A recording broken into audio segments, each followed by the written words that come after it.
Welcome to GTC's Teaching Tidbits Blackboard Ultra. Each episode, we explore techniques, tips, practices, ideas to expand your knowledge of and your comfort with using Blackboard Ultra. I'm joined by April Akins from the Curriculum and Instructional Support Center, CISC for short. Welcome back, April. Thank you. Glad to be here. As always, I look forward to recording these sessions because it's exciting to see what is coming. And as we have established, Blackboard is updating monthly. So there are new features, new improvements to old features always coming. The beginning of the month of June is coming quickly. So April is here with a look at updates for June 2025. And April, I'm going to turn it over to you. So in today's episode, I want to kind of highlight 4 things that are coming, and then I want to demo the last 2 that I'm going to talk about. That way you can kind of see it in action, because I think getting to some of that is a little bit hidden. So I want to show those.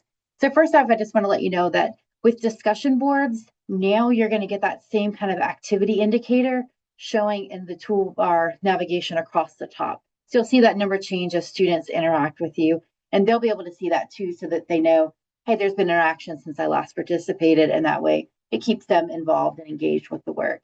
And the other option is if you go into the student activity log and you're looking at the student's activity in a course, you've been able to navigate some of this information. That's just going to continue to grow.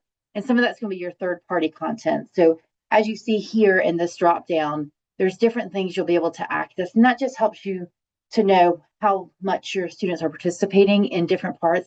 Have they linked out to that third-party content, and how long they've been there? So take a look at that as that moves forward. Right now in the test server, I don't have any major activity happening with third-party because we don't link it in the test server. So I can't show that to you, but just want to show you to keep checking that drop-down menu, and that gives you more and more information about how your students are engaging individually within the course itself and the content. And then these last 2, I just kind of want to go over quickly, and then we will dive into a couple of demos of how they actually work.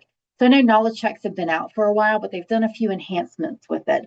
So once you set up the knowledge check, and I'll show you how to do that, you'll now be able to get your results here. So you'll kind of see how many students were able to take it, what their overall attempts were, what the average correct answers were. And then they've kind of changed the layout. So this is your view. So you'll see that 50% got it correct, 50% got it wrong, and then this 0% for this last one. No one answered that as the option. And then you'll see they've kind of color coded this a little bit, and the same thing for the students. So this is the students window when they see it.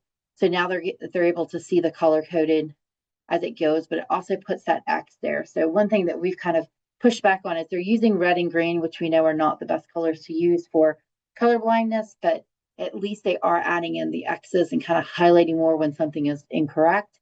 And then it'll say that's incorrect, please try again. And this is something that you're able to tailor how you want to. Once we go into it, I'll show you how to do that. And then it'll give the option to try again, or that was correct, and they can move forward with the knowledge check itself. So just a little bit of tweaking of how that looks. And it makes it easier too when students are using it on a smaller device. It will shrink and enlarge there for them. The other thing is bulk category changes. And this is something people have really wanted to be able to do at the top level instead of having to go back into each assignment. So here you'll see when you go into the item management, and this is what I think is a little bit hidden because you have to go into the gradebook to get to your item management option. And then when you select the items that you're wanting to adjust, you hit the drop-down menu, and now you can move all of them to assignments at one time or move them to test forms, whichever option it needs to be. But then you can do that really quickly and not have to go back to each assignment to move them to a different category within your gradebook itself. So let me pull up some examples of how this works. Let me get out of the slide deck real quick. So I created just a test demo course here, and it's on AI in education, which I thought was interesting. So most everything I built in here is built using an AI of some sort to do it. Either it's a Blackboard tool, or I've gone out and used some kind of Copilot help just to get some information in the course so we can look at it. So here on this first document is just that overall kind of information you provide in a lesson. So Ultra document. And you scroll down to the bottom, I created a couple multiple choice questions based on that, but I want to put those in as knowledge checks so students can actually interact and kind of check their knowledge on what they just read. So I'm going to go into edit content. And remember, anything now in a document, you're able to actually adjust the size of it. So I'm just going to move that over so that I can put my knowledge checks here beside of it. And I may end up pushing that back over just a little bit when I finish. But I have put those questions on a notepad so that I can kind of drag and drop them in here. So I'm going to pull the first question. Just going to move that to my other screen. So what you do is you just want to add content, and then you want to add that knowledge check. So it's right here, quick and easy to do, just like you would with a test question within Blackboard. You kind of put your questions in. Let me go grab options for answers.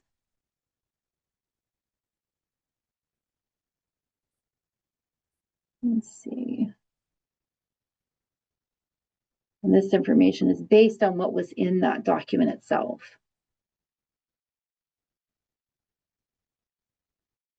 I want to add one more option.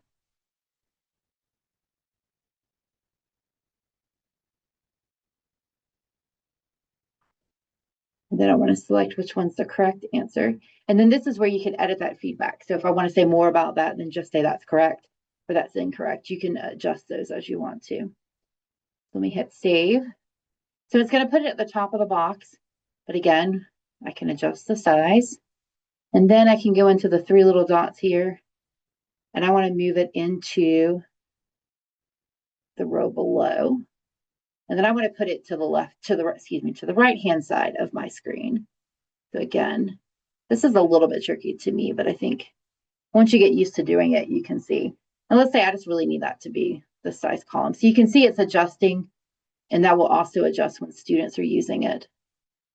Let's say I want to move this back over that way.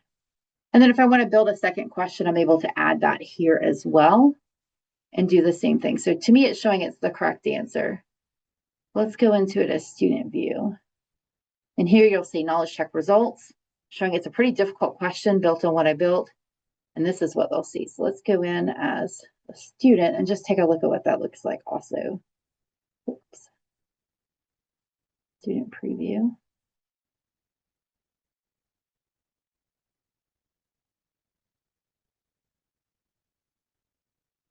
Click on that first item. So here they've got the materials that they're going to read through. Once they finish reading that, then they have the question on the side. And you can put this at the bottom. It's just however you want to make those choices. And let's say I just select the first one. It's showing me that that's the one I've highlighted. Hit submit. It's telling me to try again. So go back in. I believe this is the correct answer. I'll hit submit. That's correct. And they get a big check mark. So it kind of shows them, even though they are using color, to kind of convey right and wrong. That's one way that they're able to see it. And then let's go back in. Let me exit my preview and we'll save that so I can look at it from the instructor side. I go back into that. I can see there were 2 overall attempts, average correct. And then it shows you here what was selected, what wasn't selected. So that's one way for you to kind of gauge how your students are interacting. Because right now, knowledge checks are not able to be included in the gradebook because it's just more of those formative assessments for students to kind of gauge their knowledge of what they've worked through so far. So that's how you kind of navigate the knowledge checks. I think it's cool, keep playing with it. Another thing when it comes to just document editing and formatting, they now have these dividers in here. So if there's like additional information, let's say this is the main content for your lesson, but you've got some additional links you want to provide, adding this bar here just kind of separates information, kind of makes it a little bit more visually appealing. And that's just selecting this divider here, and it'll add that in for you. Right now, they said you're not able to change that to a dotted line or anything else, but that could be coming with future updates. You know how they continually add stuff in. So that's that availability of how to make the knowledge checks and kind of just reorganize the way your pages look, which I think is much nicer than that straightforward. Everything's there in one page. So then the other thing that I mentioned is the editing of your categories. So let's go into our gradebook. And this is where I think it's kind of tricky to find. So you want to go to your gear. And as you can see here, I've got everything listed as a discussion. One thing's a test. So let me go into my gradebook settings, scroll down. This is where you'll manage your overall grade settings. That's when you set up your categories. But if I actually want to adjust my categories, I need to go to item management and then manage gradebook items. So this lists everything that's in the course, and it does change the icon based on what your category is listed. So you got to remember which ones are which. But for these, I'm just going to make all of these actually an assignment.